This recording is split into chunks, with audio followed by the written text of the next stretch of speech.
20절 두 절 말씀을 봉독해 드립니다. 진실로 다시 너에게 이르노니 너희 중에 두 사람이 땅에서 합심하여 무엇이든지 구하면 하늘에 계신 내 아버지께서 그들을 위하여 이루시게 하시리라. 두세 사람이 내 이름으로 모인 곳에는 나도 그들 중에 있느니라. 아멘. 할렐루야. 찬양대 찬양으로 하나님께 영광 돌리겠습니다.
아멘. 하나님 아버지 은혜와 사랑을 감사합니다. 귀한 찬양으로 하나님께 영광 돌렸습니다. 주님이 받으신 줄로 믿습니다. 항상 어디에 있든지 저희들 예배하는 자로 서게 하시고 하나님이 받으시고 큰 은혜를 경험하는 우리 모두가 되게 하여 주옵소서. 이 시간에도 주의 말씀을 통해서 은혜 받는 시간 되길 소망합니다. 성령님 역사하여 주옵소서. 예수님의 거룩하신 이름으로 기도하옵나이다. 아멘. 거룩하고 복된 성일 오늘 2부 예배에 오신 여러분들에게 하나님의 은혜와 축복이 함께 하시기를 주님의 이름으로 축원합니다. 옆 사람 인사하겠습니다. 사랑합니다. 반갑습니다. 축복합니다. 예, 감사합니다. 특별히 오늘 마지막 주일 우리 유치부 또 유초등부, 중고등부, 청년부 함께 연합해서 예배 드리는데 우리 유치부 아이들이 예배를 또 유초등부 아이들이 예배를 참 잘 드립니다. 여러분들이 기억하시고 기도 많이 해주셔서 우리 올 한해는 유치부 유초등부 아이들이 더 부흥하고 성장할 수 있도록 이렇게 기도 많이 해 주시기를 바랍니다. 작금의 시대를 개인주의 시대, 이기주의 시대다 이렇게 이야기합니다. 그래서 누군가가 과도한 관심을 가져도 싫어하고 또 이 간섭하는 것을 싫어하는 시대라고 말할 수가 있습니다. 이런 시대에는 고립과 불신과 피로와 즉각성의 감정의 표출과 관망의 시대다 이렇게 말하기도 합니다. 그러다 보니 교회에서도 이 예배는 물론이고 모이는 것을 기피하고 함께 하는 것을 힘들어 한다라고 하는 사실입니다. 여기에 대해서 신학자들이 우려하고 있는 것이 뭐냐면 신앙의 약화라고 하는 사실입니다. 왜냐하면 신앙이라고 하는 것은 어떻게 성장하느냐, 영적인 체험은 어떻게 이루어지느냐, 혼자 있을 때가 아니라 함께 할 때 정상적으로 신앙이 잘 성장하기 때문이다 라고 하는 사실입니다. 여러분, 이 땅에서 하늘나라까지 영원한 것이 있습니다. 우리가 이 땅에서 예배를 드리고 있는데 이 땅에서 신앙생활을 하면서 천국까지 계속 이어지는 것이 있는데 신학자들은 그것을 세 가지다 이렇게 이야기를 합니다. 그 첫 번째가 말씀입니다.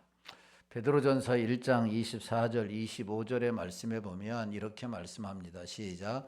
그러므로 모든 육체는 풀과 같고 그 모든 영광은 풀의 꽃과 같으니 풀은 마르고 꽃은 떨어지되 오직 주의 말씀은 세세토록 있도다 하였으니 너희에게 전한 복음이 곧 이 말씀이니라. 아직 아멘.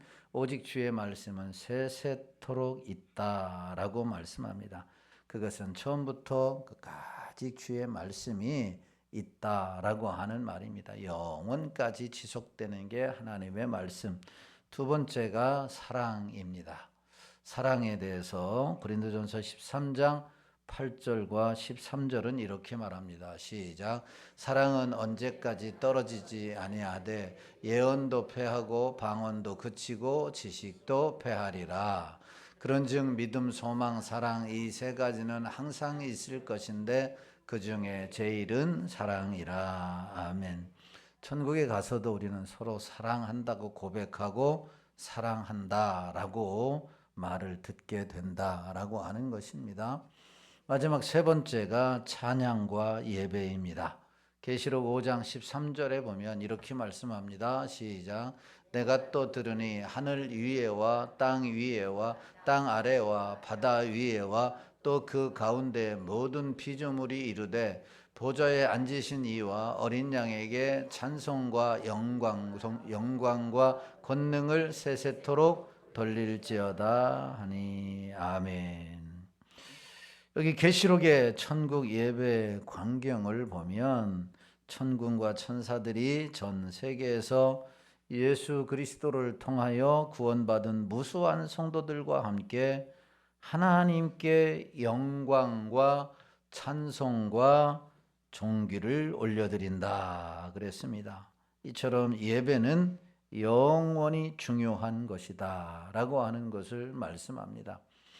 사랑도 말씀도 영원히 있지만 이 찬양과 예배가 영원히 지속이 되어진다.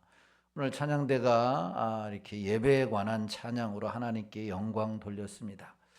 오늘 말씀 이 세 가지 중에 오늘 예배에 대해서 함께 살펴보고 은혜를 나누려고 합니다. 하나님께서는 우리를 창조하신 목적도 이 예배에 있다라고 하는 겁니다. 우리를 통해 영광과 존귀와 찬양을 받으시기를 하나님은 원하셔서 우리를 창조하셨고 우리를 부르셨다라고 하는 겁니다. 그러므로 피조물인 하나님을 믿는 성도들이 해야 하는 많은 일 가운데 예배보다 더 중요한 것이 없습니다. 우리 모든 사람에게는 이 예배가 가장 중요한 것으로 여겨야 한다라고 하는 것입니다. 햄릿 비처라고 하는 유명한 설교가가 있습니다. 햄릿 비처라고 하는 유명한 설교가 아마 저보다도 훨씬 잘했던 것 같습니다.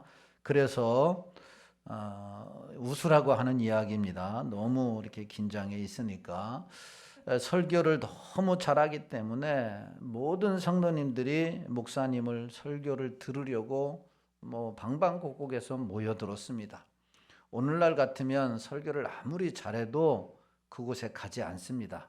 내가 여기서 사는데 분당까지 설교 들으러 가는 사람은 극히 이례적인 거죠. 왜냐? 가지 않아도 설교를 들을 수 있기 때문입니다.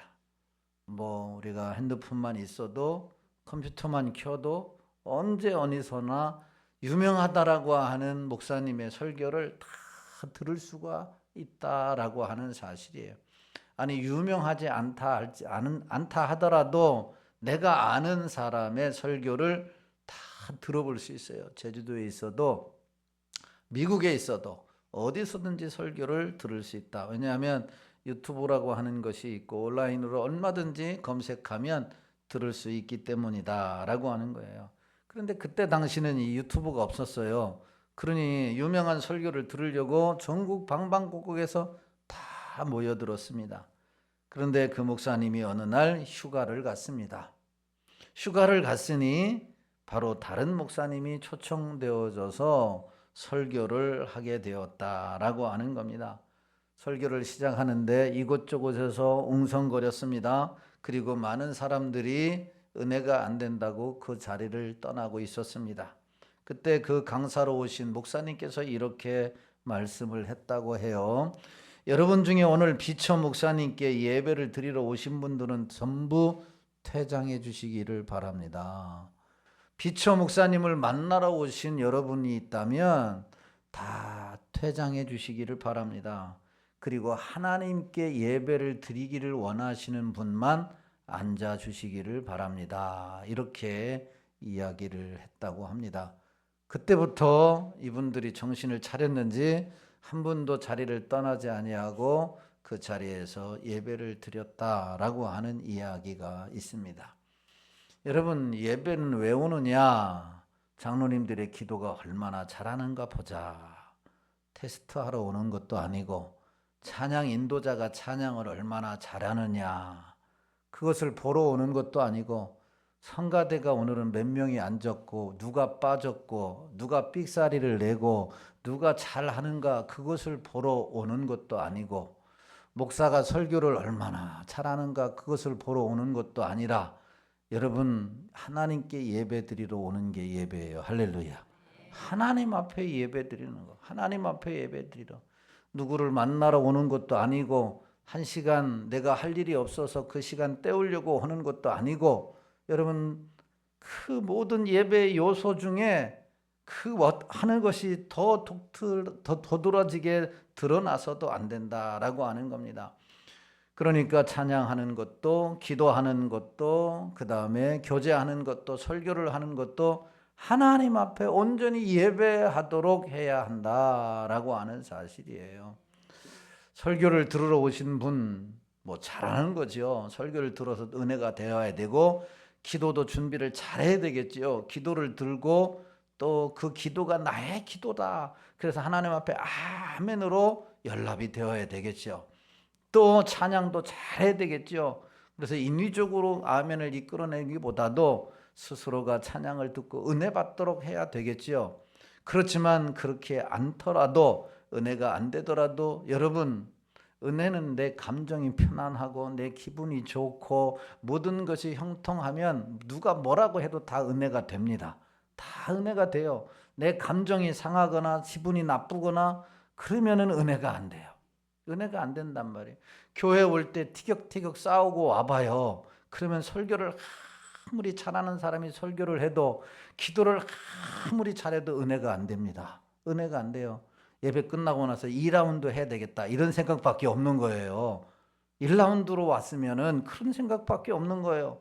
그러니 2라운드를 해야 되는데 아니 설교가 왜 이렇게 길어? 또 예배가 왜 이렇게 길어? 그래서 마음이 좀 누그러져서 2라운드는 안 할 때가 있다라고 하는 거예요. 그러니까 예배는 누구한테 드리러 오는 거예요?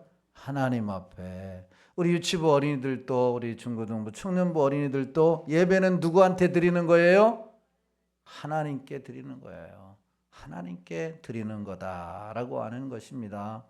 오늘 본문의 앞에 내용은 18절부터 15절부터 18절에 보면 개인이 아닌 교회 안에서 성도들의 죄를 어떻게 다루어야 하느냐. 교회는 성도들의 죄를 정죄가 아니라 회복을 목표로 다루어야 한다 이렇게 말씀합니다. 한 사람 한 사람이 개인적으로 응징하는 게 아니라 교회 공동체가 함께 성도들의 죄를 다룰 때에는 그 목표가 어디냐? 회복을 목표로 해야 한다라고 하는 것, 교회 공동체의 질서를 분명하게 보여주고 있는 것을 18절까지 말씀하고 있다가 오늘 본문 19절, 20절의 말씀에는 주님이 언제 교회 공동체와 함께 하느냐, 언제 교회 공동체와 함께 해서 그 공동체를 하나님께서 기뻐 받으시느냐라고 하는 것이죠.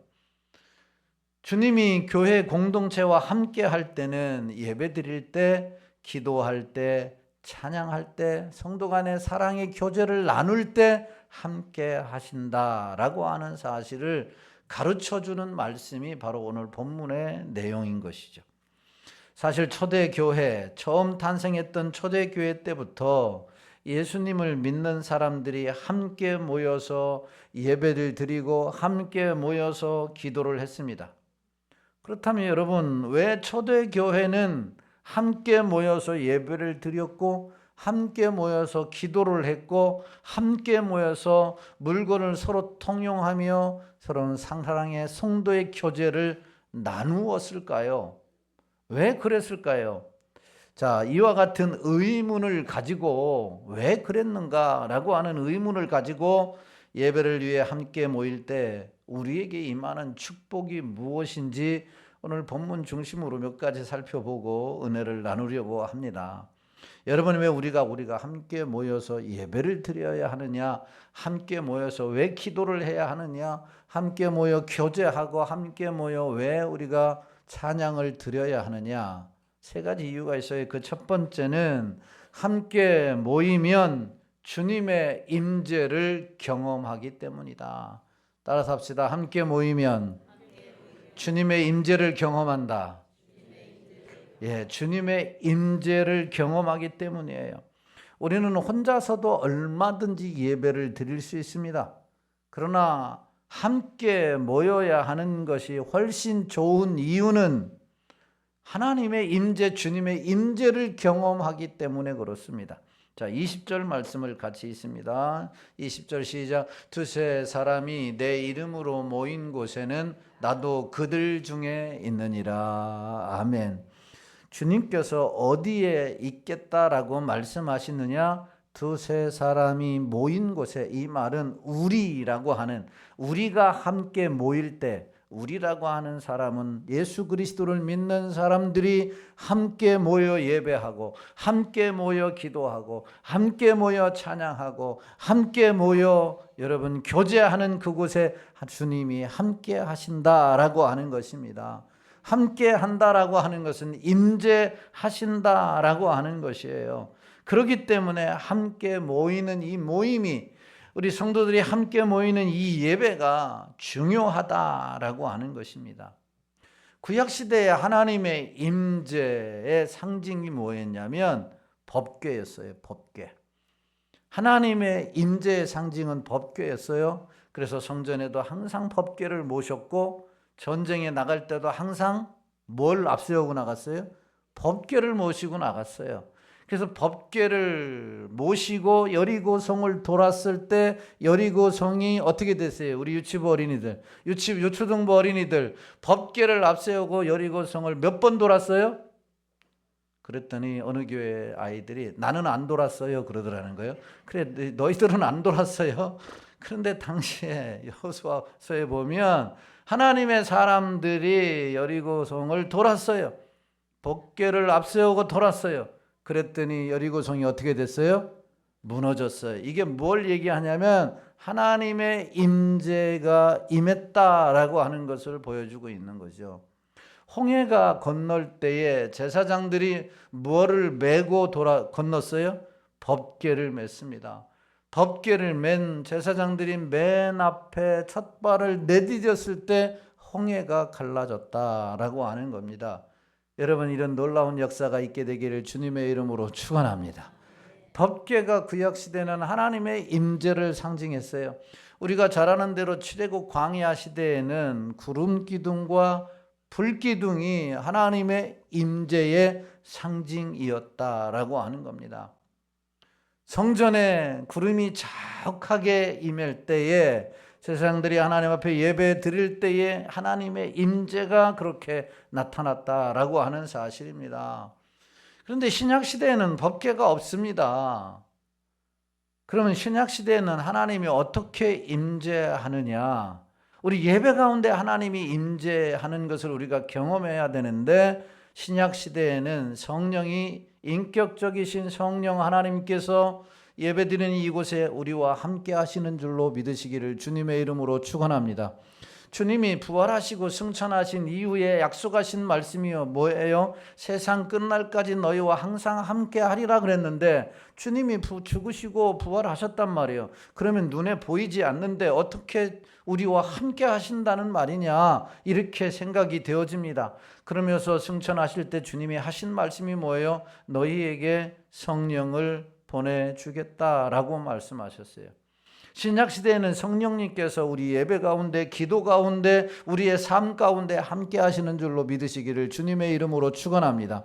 그러면 하나님의 임재를 경험한 사람은 어떤 사람이냐?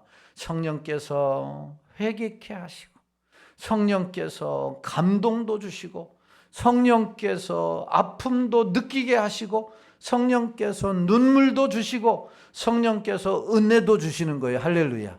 이게 성령의 임재를 경험한 사람이에요. 이게 성령의 임재를 경험한 사람이에요. 그러니까 우리가 모일 때 이 성령의 임재를 경험해야 하는 거예요. 함께 모일 때 성령이 임재했던 것처럼 우리 예배 가운데 성령의 임재를 경험하고 돌아가는 우리 모든 성도님들이 되시기를 예수님의 이름으로 축원합니다. 오늘 예배를 드렸는데 그래요, 성령님이 임재하면 찬양의 은혜가 되고 감동이 되어지고, 기도가 은혜가 되어지고 감동이 되어지고, 설교가 은혜가 되어지고 감동이 되어지는 거예요. 하나님께 예배를 드렸기 때문에 하나님이 임재가 임하는 거다. 그래서 함께 모이는 것이 중요하다라고 하는 겁니다. 구약에서 말씀하시는 이 함께 하심, 하나님의 임재에 대한 최고의 복이 신약 시대에서는 바로 예수님의 탄생과 함께 연결되고 있는 것을 보게 됩니다. 마태복음 1장 23절에서 이렇게 말씀을 합니다. 시작. 보라, 처녀가 잉태하여 아들을 낳을 것이요 그의 이름은 임마누엘이라 하리라 하셨으니 이를 번역한즉 하나님이 우리와 함께 계시다 함이라. 주님이 우리와 함께 하시기 위해서 오셨고, 할렐루야, 우리와 함께 하시기 위해서 오셨고, 또한 성령님을 우리와 함께 하시기 위해서 보내신 줄로 믿으시기를 주님의 이름으로 축원합니다. 이 하나님의 임재는 20절로 되돌아가서 우리가 될 때에 주님이 함께 하신다. 두세 사람이 모인 그곳에, 우리라고 하는 그 모임 가운데 주님이 함께 하신다라고 하는 것입니다. 성령의 충만함도 바로 우리가 모인 그곳에 임하는 거예요. 사도행전 2장 1절에 보면 이렇게 말씀합니다. 시작. 오순절날이 이미 이름에 그들이 다 같이 한 곳에 모였더니 그 다 같이 한 곳이 어디예요? 마가다락방이에요. 120여 명이나 모였습니다. 한 곳에 모였을 때에, 주님을 믿는 하나님의 사람들이 한 곳에 모였을 때에 주님의 임재가 일어났다라고 하는 것입니다. 요한복음 20장에 의하면 주님은 부활하신 후에 모여있는 제자들에게 나타났습니다. 그때 도마는 함께 하지 않았습니다. 그가 주님을 만나지 못했습니다. 함께 모였을 때에 주님이 임재 찾아오셨던 것이죠. 주님을 만났지요. 그러나 함께 하지 않으니 주님이 그곳에 임하지 않았고 그는 주님을 만나는 그런 축복을 경험하지 못했다라고 하는 겁니다. 여러분, 예배가 아니더라도 주님의 백성들이 주님의 이름으로 함께 모이는 것 자체가 주님의 임재와 연결된다면 모여서 예배하는 곳에 임재는 더욱 분명하다라고 하는 겁니다. 예배는 가장 중요한 성도들의 모임이기 때문에 그렇습니다. 예배하는 이 자리에 주님이 함께 하시는 줄로 믿으시기를 주님의 이름으로 축원합니다.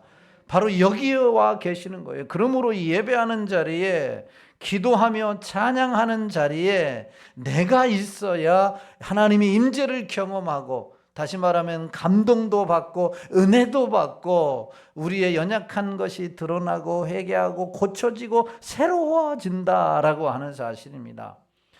그래서 이 하나님의 임재를 매일매일 경험하기 위해서 새벽 예배도 드리고 수요 예배도 드리고 금요 기도회도 하고 주일 오전도 드리고 주일 오후도 드리고 셀 모임도 하고 전도회 모임도 하고 같이 335 모임도 하는 거예요. 모일 때마다 하나님의 임재를 경험하기 때문이에요. 올 한 해는 여러분들의 모임 가운데 하나님의 임재를 경험해서 여러분들의 신앙이 진일보되어지고 하나님과 더 친밀해지는 풍성한 삶을 살 수 있게 되기를 예수님의 이름으로 축원합니다.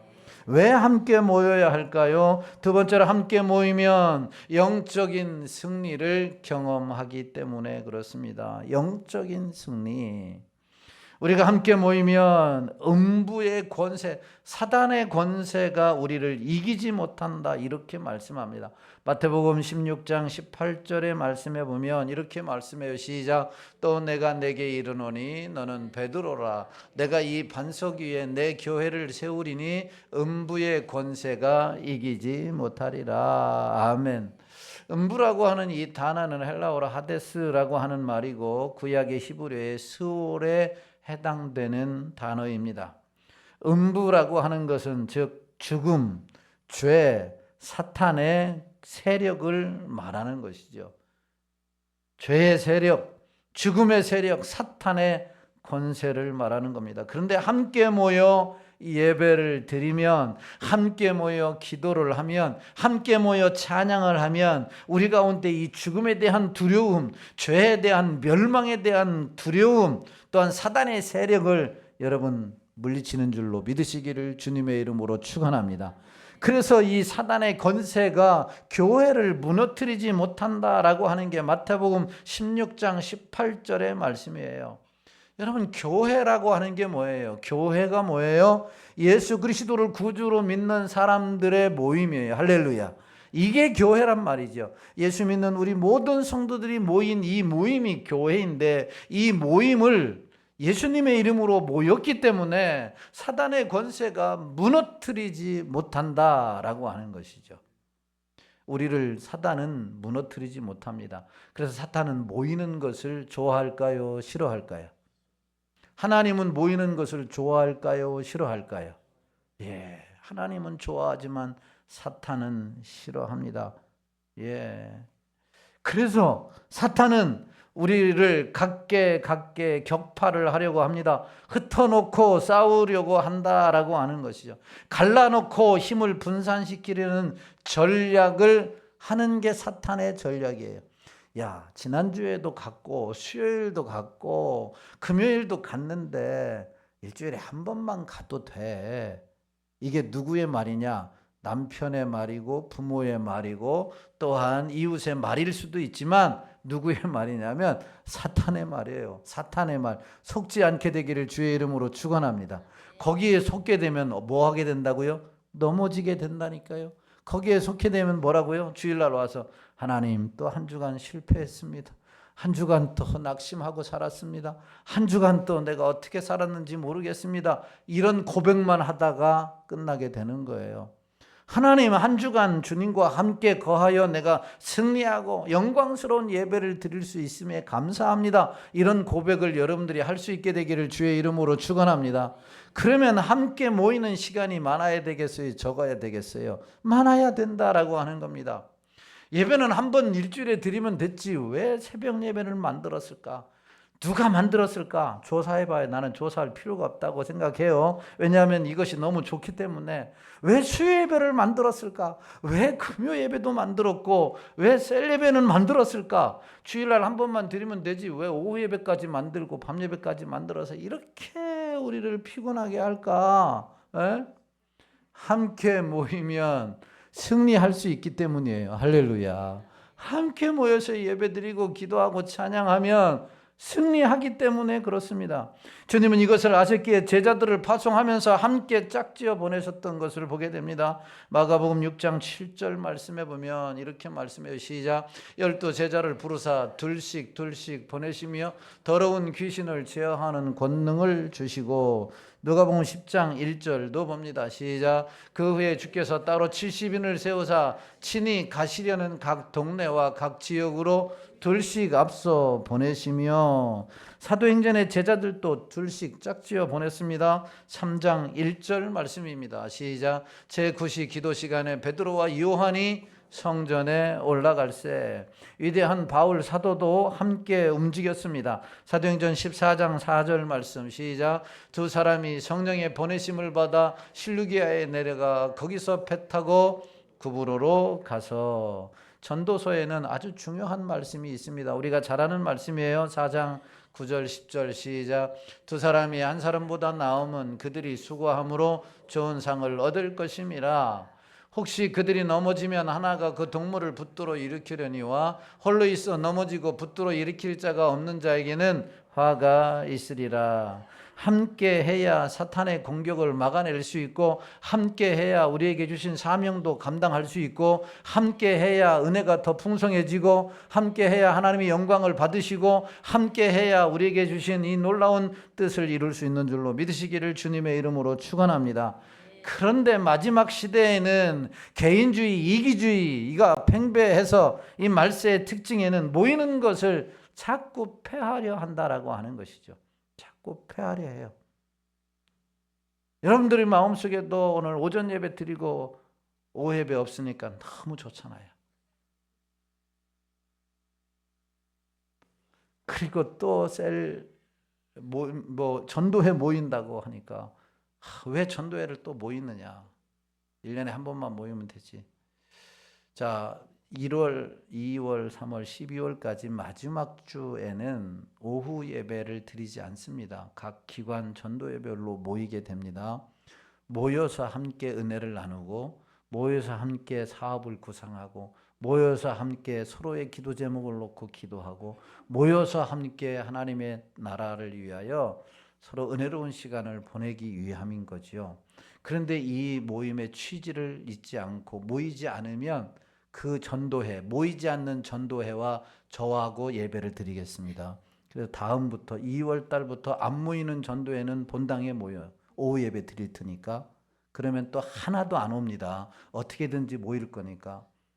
이 모임의 취지를 잘 알고 잘 모이셔야 된다라고 하는 사실이에요. 이 마지막의 시대의 특징은 여러분 모이기를 폐한다라고 하는 거예요. 그래서 히브리서 기자가 뭐라고 말했느냐, 오늘날의 이 시대를 너무나 잘 알았기 때문에 미리 성경에 말씀하셨어요. 히브리서 10장 25절 말씀 시작. 모이기를 폐하는 어떤 사람들의 습관과 같이 하지 말고 오직 권하여 그날의 가까움을 볼수록 더욱 그리하자. 아멘. 더욱 그리하자라고 하는 것은 모이기를 폐하는 사람들의 습관과 같이 하지 말고 더욱더 모이기를 힘쓰자, 이런 말이에요. 더욱더 모이기를 힘쓰자라고 하는 것. 모일 때에, 함께 할 때 승리가 우리의 것입니다. 할렐루야. 승리의 우리 것이에요. 함께 모이지 않으면, 예배드리지 아니하고 기도하지 아니하고 찬양하지 않으면 승리는 다른 사람의 것이 되는 겁니다. 올 한 해 여러분들이 직장에서도 승리하고 가정에서도 승리하고 교회 생활에서도 승리하길 원한다면 이 함께 모이는 데 힘써 행할 수 있기를 예수님의 이름으로 축원합니다. 왜냐하면 주님이 그곳에 함께 계시기 때문입니다. 왜 우리가 함께 모여야 되느냐? 세 번째 이유는 함께 모이면 능력을 체험합니다.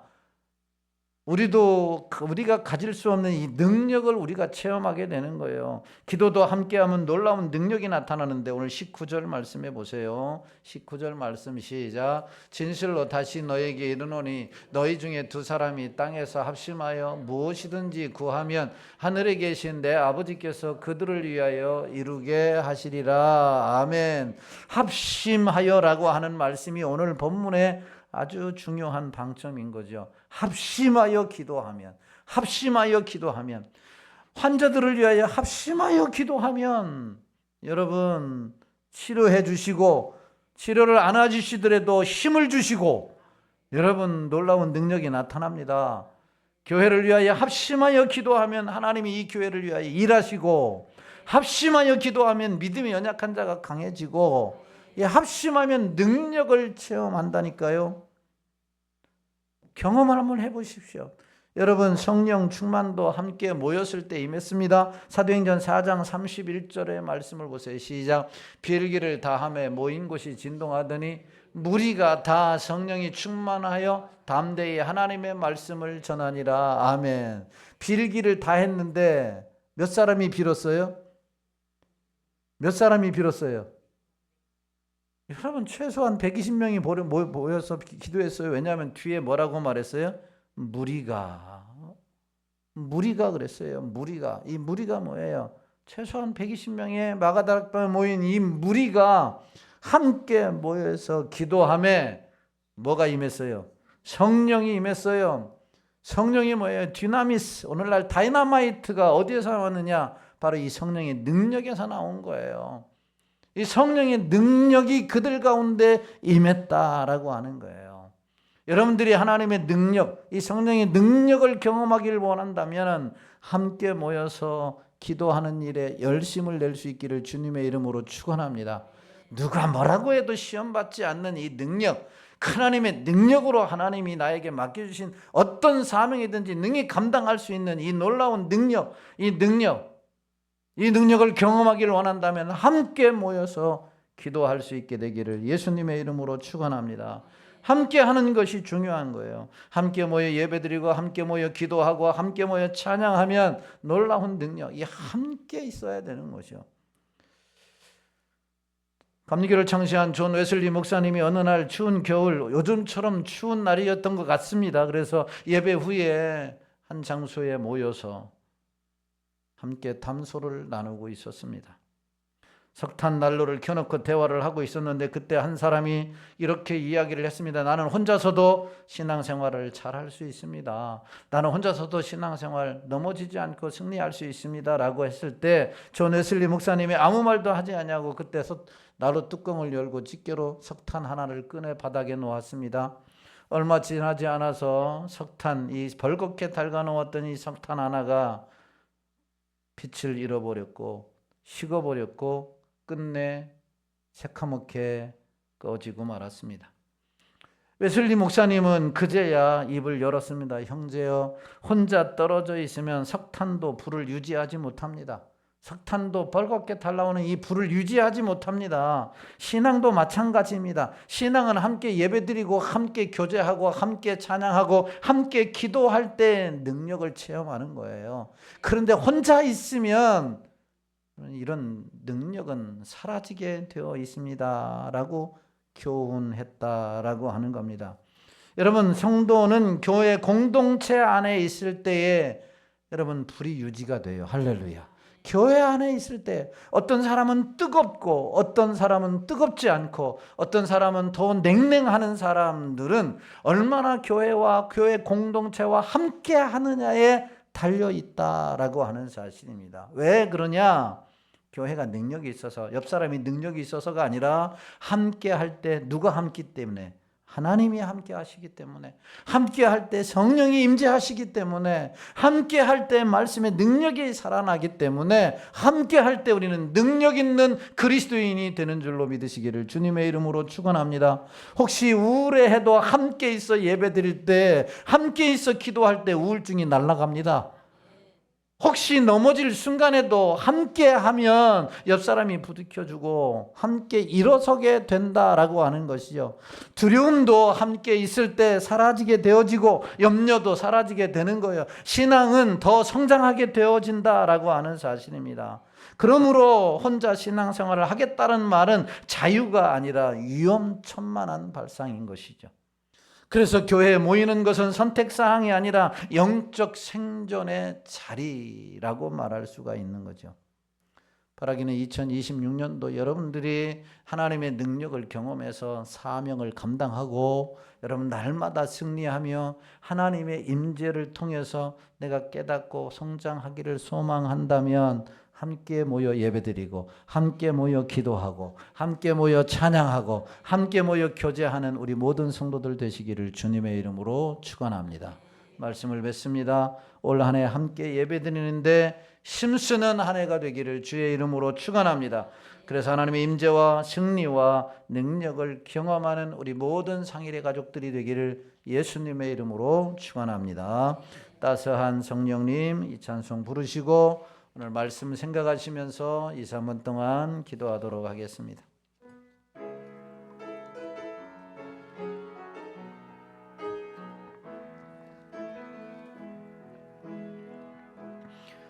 따스한 성령님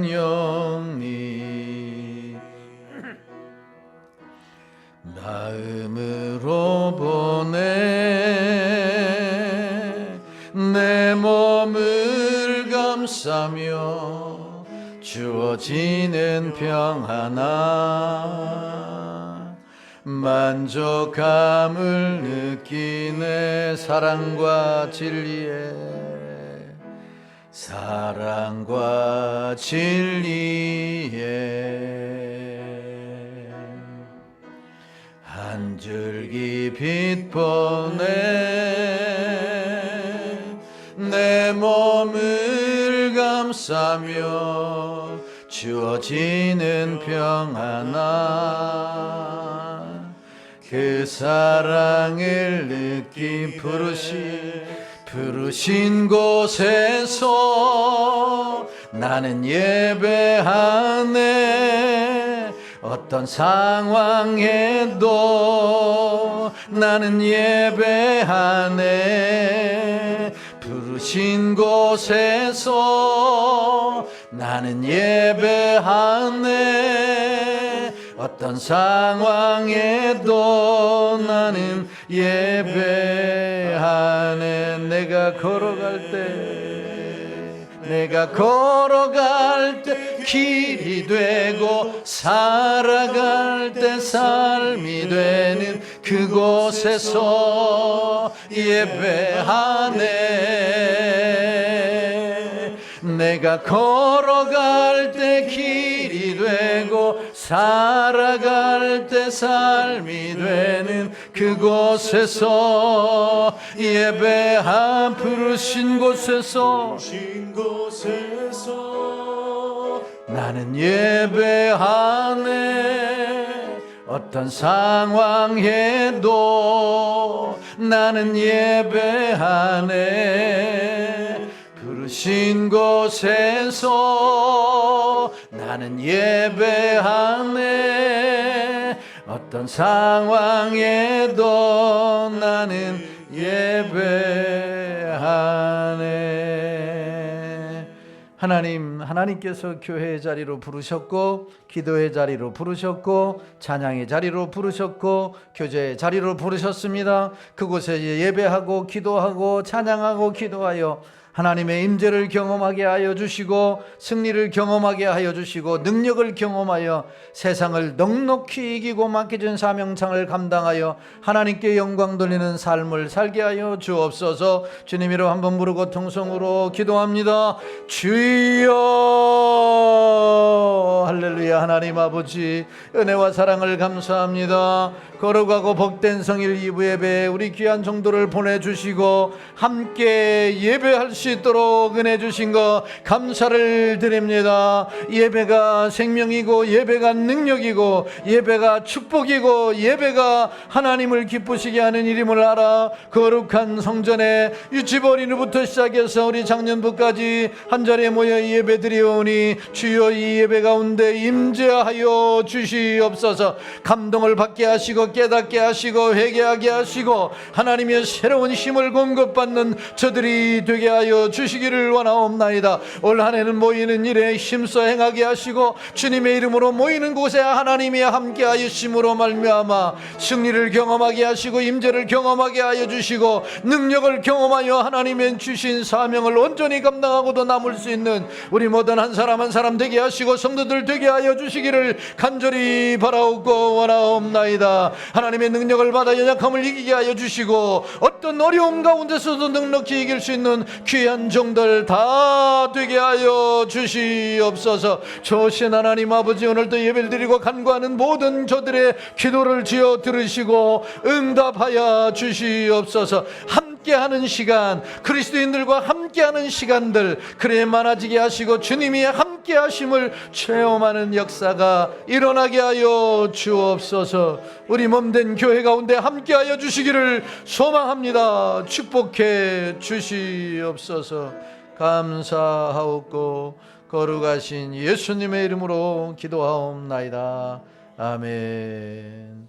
지금은 우리 주 예수 그리스도의 은혜와 하나님의 극진하신 사랑하심과 성령 하나님의 유로교통 내주인도 역사 충만하심의 은혜가 함께 모여 예배하고 기도하고 찬양하고 교제하는 하는 가운데 성령의 기름 부으심과 승리와 능력을 경험하여 맡겨진 사명 감당하고 하나님께 영광 돌리기로 작정하고 돌아가는 귀한 종들의 머리머리 위에와 저들의 가정, 직장, 사업, 자녀들과 이 나라 이민족과 몸된 교회와 부뚝상일교회 위에 이제로부터 영원토록 함께 있을지어다. 아멘.